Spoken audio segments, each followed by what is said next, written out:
երեկվա, թե անցած օրվա Ալբանիայում հերթական կադրերը, որ ուղղակի արժանապատվության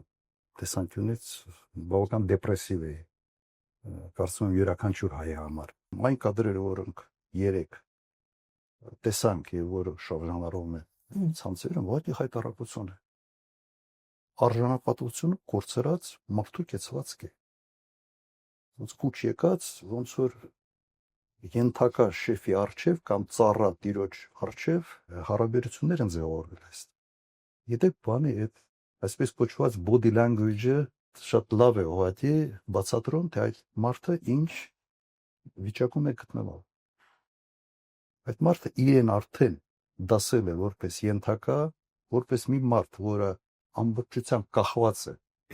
այդ մարդկանցից, այդ երկու մարդկանցից եւ իր ամբողջ մարմինն է խոսում դրա մասին, որ այդ մարդուց որևէ օգտակար բան երկրի համար չի լինելու։ Հոգեբաններից հարց գտնվում ինչպես։